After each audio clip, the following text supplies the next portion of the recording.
Modeste témoignage, mais j'espère que ça vous aidera dans votre propre expérience de votre foi, parce que vous verrez, on y retire aussi beaucoup de bien-être, beaucoup de soulagement. Souvent, les gens se demandent aujourd'hui comment soulager nos souffrances. Eh bien, prier, s'ouvrir au Seigneur, le sentir en notre cœur, se confesser aussi, se repentir et être capable de dire ça j'ai mal fait, ça je reconnais Seigneur. C'est très, voilà, c'est un lien sacré, oserais-je dire, unique entre... Cher peuple de Dieu, bonsoir.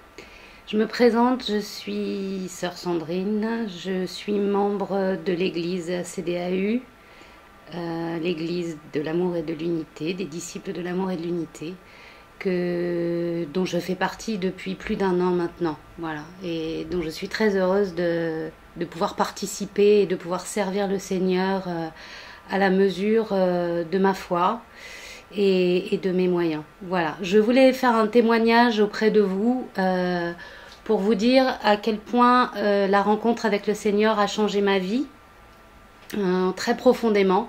Un moment de ma vie où c'était difficile, je traversais un moment d'égarement, j'étais assez démunie, je me sentais seule, et là il y a eu une rencontre. Il y a eu une rencontre avec un homme de Dieu, gloire au Seigneur. On dit souvent qu'on le rencontre, il envoie des messagers, et au bon moment, eh bien, si on est attentif, on les rencontre. Voilà, ça se passe. Dieu est grand et il fait ça pour nous.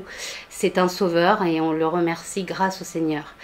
Et donc j'ai rencontré cet homme de Dieu qui m'a tout simplement réconfortée. Il a trouvé les mots pour me dire de garder l'espoir, de garder confiance, de garder le courage, et que Dieu était avec moi, que je n'étais pas seule, et que voilà, il m'invitait uniquement à venir prier à l'église, donc l'église dont je fais partie maintenant, la CDAU, Amour et Unité. Et j'y suis allée, voilà, sans trop me poser de questions. J'ai senti que c'était ma place et que c'était bien pour moi d'y aller. Donc j'y suis allée tout simplement un dimanche, heureuse d'ailleurs, plutôt légère, sans avoir peur vraiment de quoi que ce soit, alors que c'était l'inconnu, hein. Mais j'étais heureuse d'y aller. Et j'ai passé un très bon moment de prière, de louange, d'adoration au Seigneur.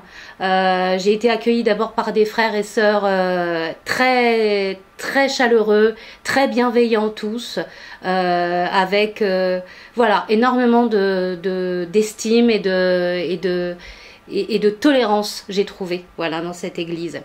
Et puis je remercie au passage le pasteur, Sœur Jacques Betty, et son papa aussi, Monsieur Jacques Betty, parce que ça a été des passeurs, voilà. Et puis donc à force de prière, à force de ce premier dimanche, petit à petit, j'ai pris du plaisir à adorer Dieu. Ma foi s'est trouvée décuplée. J'ai appris à écouter, à recevoir et à essayer de décrypter la parole. Et j'ai très vite compris, parce que ça a été évoqué un dimanche, que le baptême était pour moi. Voilà, que j'étais prête, que j'avais besoin de lire évidemment la Bible, certains passages, d'apprendre de nouvelles choses, mais que au fond de mon cœur était ouvert pour recevoir Dieu, que Dieu était présent en moi, et que je n'attendais qu'une chose, c'est de voilà, pouvoir m'unir à lui encore plus fort et le ressentir encore, lui ouvrir mon cœur et pouvoir le servir à la hauteur petite, modeste de mes moyens. Voilà. Et c'est ce que j'ai fait, j'ai été baptisée, ça a été un grand moment de joie, de réunion aussi dans ma famille, alors que c'était pas forcément, voilà, je suis chrétienne depuis longtemps, mais là c'était un moment particulier au sein d'une église évangélique. Donc et ils sont venus, il y a eu une réunion, voilà, de toute ma famille, ça a été très symbolique, symboliquement très fort pour moi. Ils se sont unis autour de ma foi et de ma rencontre avec le Seigneur. Et puis voilà, depuis, je ne me lasse pas, je crois de plus en plus chaque jour, je suis de moins en moins seule, je me sens de plus en plus vivante dans ma foi, combattante, voilà, persévérante. je perds pas patience, je perds pas courage et même s'il y a des moments difficiles toujours, hein, parce que ça n'a pas changé, l'extérieur ne change pas, c'est notre foi qui change.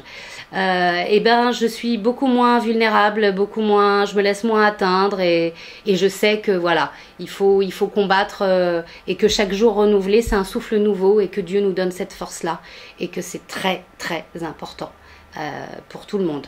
Voilà, c'est pour ça que je vous invite, qui que vous soyez, frères et sœurs de tout pays, de toute nationalité, parce que c'est le cas dans notre église, de toute langue, à ouvrir votre cœur au Seigneur, à le recevoir, à écouter sa parole, la mettre en pratique dans vos vies, de manière à ce que vous vous portiez mieux, parce que le monde dans lequel on vit est compliqué, difficile, avec beaucoup d'épreuves, et que sans cette foi-là, il est difficile de résister à tous les épisodes de la vie qui peuvent être difficiles.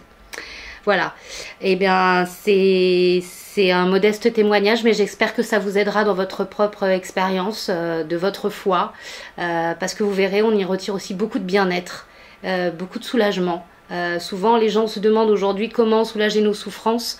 Eh bien, prier, s'ouvrir au Seigneur, le sentir en notre cœur, se confesser aussi, se repentir et être capable de dire ça j'ai mal fait, ça je reconnais Seigneur. C'est très, voilà, c'est un lien sacré, oserais-je dire, unique entre vous et le Seigneur.